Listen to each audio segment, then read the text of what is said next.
He said a couple interesting things. He said the mountains looked eerily pointy and four-sided. There's undoubtedly a time, they found fossils on Antarctica, there's undoubtedly a time when Antarctica was lush and green. I want to talk about Antarctica. They are clearly protecting or preserving something that may or may not be under 3 miles of ice.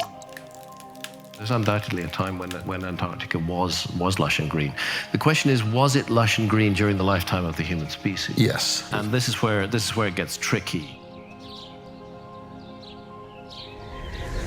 Imagine embarking on an expedition to the frozen, remote expanses of Antarctica, only to uncover secrets of a lost civilization that might have thrived there in ancient times. This fascinating theory suggests that parts of a sophisticated ancient civilization could have existed on what is now the icy continent of Antarctica. This idea is tied to the hypothesis of Earth crust displacement, whereby from time to time the entire outer crust of the Earth, like the skin of an orange, might shift, leaving the core of the Earth in place. indicating that Antarctica wasn't always positioned at the South Pole, but might have enjoyed a more temperate climate long ago, making it hospitable for human life. However, this theory is not without its controversies. Does it happen at all is the first question. I mean, of all the theories I've looked at and supported, this is the one that I've come in for the most criticism for. The concept of such dramatic geographical shifts is viewed by the scientific community as highly speculative and lacking in solid geological evidence. The current understanding of plate tectonics does not support the possibility of the Earth's crust moving so drastically and quickly to reposition an entire continent from a temperate zone to the South Pole. But the theory delves deeper than just geography. It explores global myths, legends, and religious texts, interpreting them as potential clues to the existence of this ancient civilization. Tales of great floods and cataclysms found in these stories are not seen as mere fiction, but as allegorical records of real events that led to the downfall of this advanced society. The most important issue to me is the issue of a global cataclysm at the end of the Ice Age. It is hypothesized that a major disaster, such as a flood or comet impact, could have been the cause of this civilization's disappearance from historical records, with survivors possibly dispersing around the globe and spreading their advanced knowledge to other emerging cultures. Of course, the most important are the flooded continental shelves. Sea level rose 400 feet at the end of the last ice age. Let's be clear, this was a rise that was extended over a period of 11 or 12,000 years. It did not rise 400 feet overnight. This leads to another intriguing aspect of the theory, the influence of this lost civilization on later societies.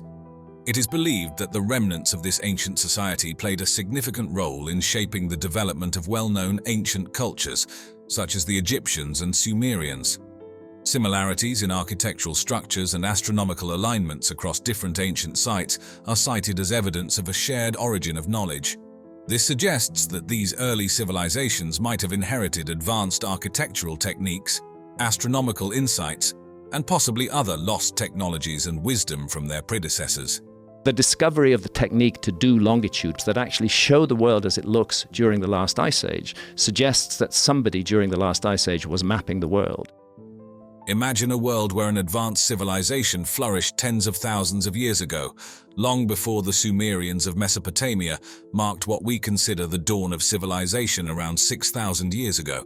This bold claim challenges the conventional timeline of history, suggesting that this sophisticated society existed during the last ice age or even earlier, presenting a significant puzzle for mainstream historical narratives that typically view complex societies and state-level civilizations as relatively recent developments. The evidence pointed to is as fascinating as it is controversial. It highlights the architectural marvels of megalithic structures like Göbekli Tepe in Turkey, the iconic Stonehenge in England, and the majestic pyramids of Egypt and Mesoamerica. One of the many ways that Göbekli Tepe, I think, is going to prove to be a game changer is it's going to require us to reconsider our whole dating sequence on megalithic sites around the world. These ancient constructs are not just stone monuments but testimonies to an advanced knowledge of architecture, engineering, and astronomy. Precise astronomical alignments of these structures, such as the alignment of the Great Pyramids with Orion's Belt or the solstices and equinoxes at Stonehenge, underscore a sophisticated understanding of the heavens. This expertise suggests that the people who built these monuments had a deep comprehension of celestial bodies, seasons, and cycles. The theory extends beyond monumental architecture.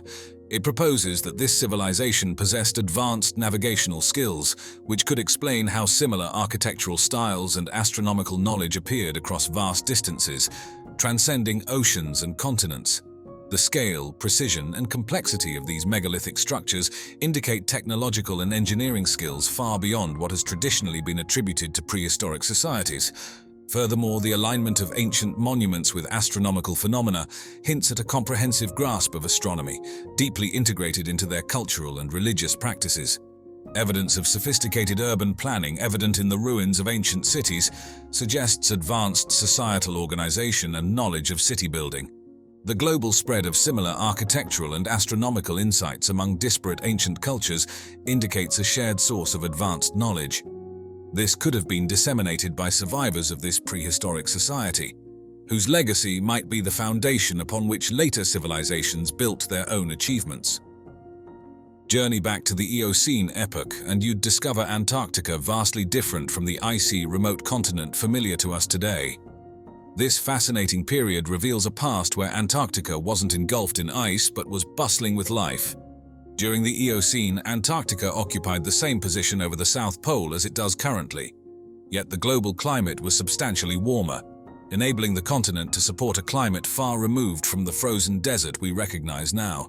There was a lush rainforest that is now covered in miles of ice. Yeah, that's probably true. The Earth's climate was very different from how it is today. This era marked a time of significant change, with continental drift following the breakup of the supercontinent Pangaea. As part of the Gondwana fragment, Antarctica was gradually moving to its present isolated position, while continents like Australia and South America began to drift away, modifying ocean currents and climatic conditions. A notable difference from today's Antarctica was the absence of the vast ice sheet that currently covers the continent.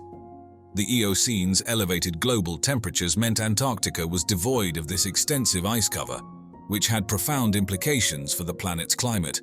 The lack of ice's high albedo effect, which reflects solar radiation, resulted in an even warmer Earth's climate. The tectonic activity during the Eocene was crucial in reshaping our world. The breakup of Gondwana persisted, and the formation of the Drake Passage between Antarctica and South America began to physically isolate the continent. This isolation marked a critical juncture in Antarctica's climatic history.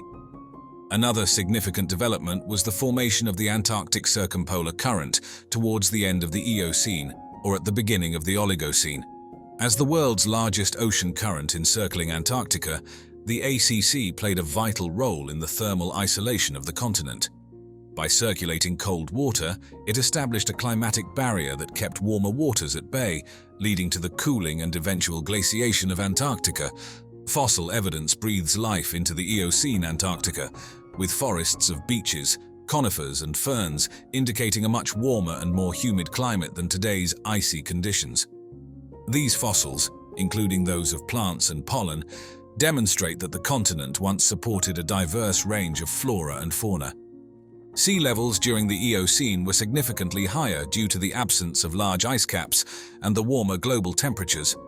This resulted in different coastal configurations, with areas now above water being submerged at that time. The elevated sea levels and warmer temperatures fostered a rich and diverse marine ecosystem, distinct from the current Antarctic marine life. Thus, when we contemplate Antarctica today, it's essential to remember that this icy continent once experienced a vastly different past, one that was warmer, brimming with life, and played a pivotal role in Earth's geological and climatic history. The Eocene epoch, a captivating chapter in Earth's history characterized by dramatic climatic shifts and significant transformations in life on our planet. This period, stretching from about 56 to 34 million years ago, is nestled within the Paleogene period of the Cenozoic era, famously known as the Age of Mammals.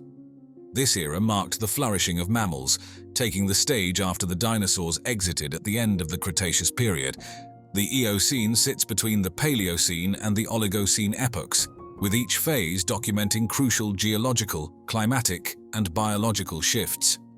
Tectonic plates were on the move towards their current positions, influencing the oceans and sculpting the climate in profound ways. A notable event of this epoch was the Paleocene-Eocene thermal maximum, which occurred around 56 million years ago. Imagine Earth undergoing a sudden temperature surge, with temperatures increasing by 5 to 8 degrees Celsius in just a few thousand years, likely due to a massive release of methane from oceanic methane clathrates. This event significantly impacted ecosystems, leading to the extinction of some species while triggering rapid evolution and diversification in others, especially among mammals. During the Eocene, the atmosphere was laden with CO2, with levels ranging between 1,000 to 2,000 parts per million, far exceeding the pre-industrial levels of about 280 ppm. High CO2 levels, driven by volcanic activity, the combustion of organic matter, and the declining efficiency of carbon sinks, enveloped the Earth in a greenhouse climate. This led to rising temperatures, altering weather patterns and ocean currents, and crafting a world vastly different from our own. The Eocene's warmer conditions had significant effects on marine life. Temperature changes affected marine currents, altering species distribution and fostering the development of new ecosystems. It was a period of change, new beginnings, and dramatic shifts that laid the groundwork for the planet's future. The Eocene epoch, with its stories of warming, shifting, and evolving, serves as a reminder of the dynamic and ever-changing nature of Earth. Why this interest in the bottom of the world? Nobody living down there. I tell you one reason they're interested. It's by far the most valuable, important place left in the world for science. Have you ever heard of Operation High Jump? No. Dude, What's it's Operation crazy. High Jump? What does that mean? You've never heard this? No. It's the greatest story ever, bro.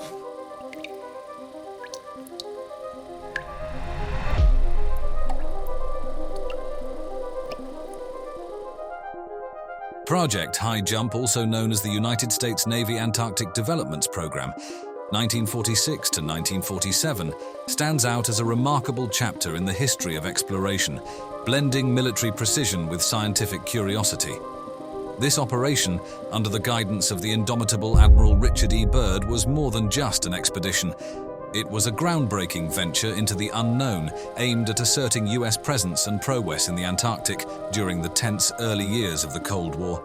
So the U.S. government's like, something's going on with Antarctica. There's some activity up there. We want to find out what's going on. So they send this cat named Admiral Byrd up to investigate with a giant fleet. At the heart of Project High Jump was the establishment of Little America 4, the latest in a series of bases that served as a testament to human resilience and ingenuity. Located strategically on the Ross Ice Shelf near the Bay of Whales, this base was not just a shelter but a fully equipped research station. With state-of-the-art labs, living quarters, and storage units all designed to endure the extreme cold, Little America 4 became the epicenter of operations, facilitating groundbreaking research in meteorology, geology, and glaciology. It was from here that aerial and ground surveys were launched, significantly enhancing our understanding of Antarctic geography. But Project High Jump was as much about the people as it was about the place. And So, this is where the missing 411 come from, which is all these people have mysteriously disappeared in force. Over 4,700 military personnel underwent rigorous training to adapt to the harsh polar conditions, marking the operation as much a human endeavor as a technological one. The expedition tested the limits of cold weather gear, from specialized clothing to heating systems, ensuring the team could operate effectively in the unforgiving Antarctic environment. There will be a number of expeditions to the bottom of the world because the government has really become interested. The technological achievements of High Jump were nothing short of revolutionary. The operation marked the first major use of helicopters and aircraft in Antarctica, transforming the logistics of polar expeditions.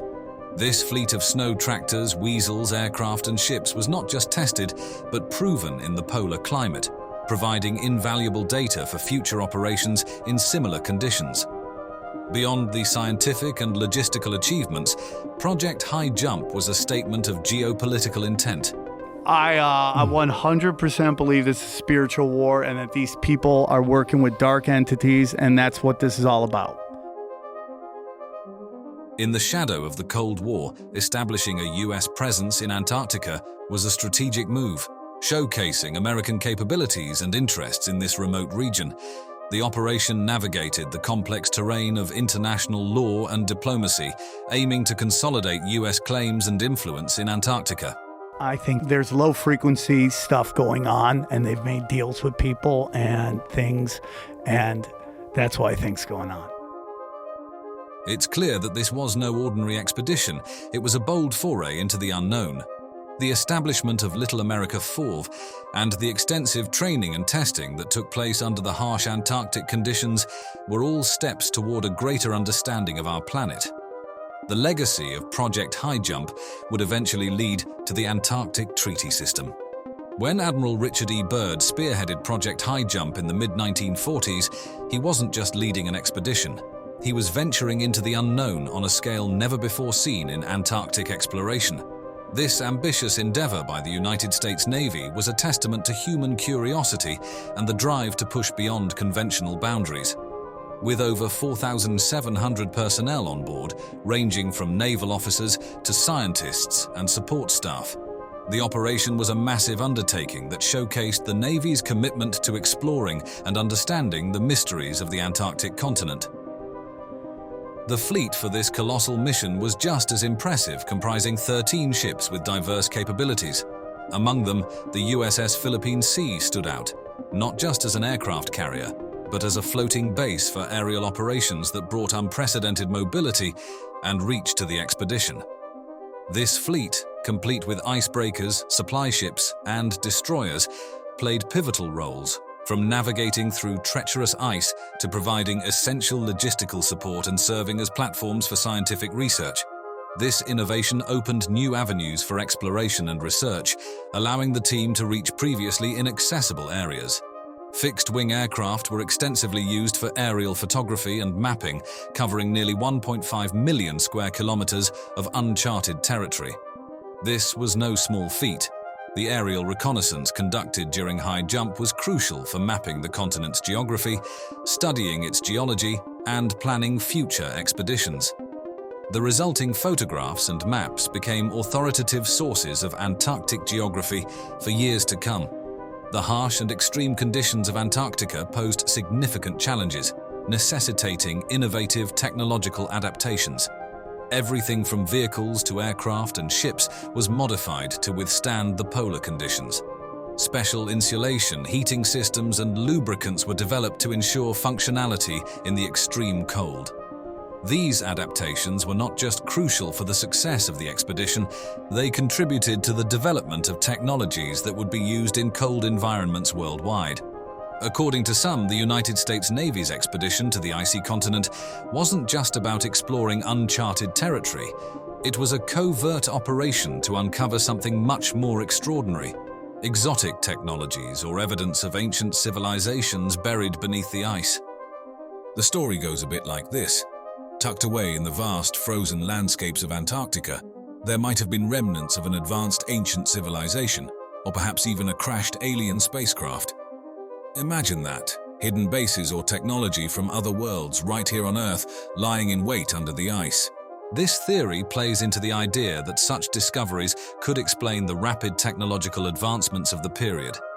Maybe, just maybe, the team behind Project High Jump was on the brink of uncovering secrets akin to those of Atlantis or other legendary lands, secrets that could rewrite our understanding of history and science. But let's take a step back and sift through the layers of this captivating story. When we dive into the official records and facts from the expedition, a different picture emerges, one rooted firmly in the realm of scientific exploration and research. There's no denying the operation was ambitious and groundbreaking, but its achievements lie in the contributions it made to our understanding of the Antarctic region, not in unearthing ancient tech or alien relics. Now, one of the most intriguing conspiracy theories that's been swirling around for decades, the idea that Project High Jump was actually a secret mission to uncover a German base hidden deep in the icy expanses of Antarctica. It's a tale that mixes real historical events with a hefty dose of speculation, all set against the mysterious backdrop of the Antarctic wilderness. Let's start at the beginning. Back in the late 1930s, Germany did indeed embark on an expedition to Antarctica, known as the Third German Antarctic Expedition. This venture was aimed at expanding Germany's whaling capacities and staking a territorial claim for resource extraction, naming the explored area Neuschwabenland, after a region in Germany. However, despite the grand ambitions, the expedition didn't result in the establishment of a permanent base, just a fleeting brush with the icy continent. Now onto the more thrilling part of the story, the theory that the Germans conducted secret drilling operations in Antarctica.